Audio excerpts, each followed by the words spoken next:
Słynne Luk Ramor. Miejsce zawsze pełne szczupaków i okoni.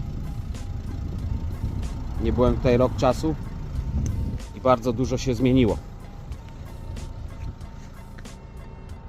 Private property, no fishing for this shore. Niby można wykupić permit w hotelu, żeby łowić tutaj z tego wybrzeża okonie, tu za mną.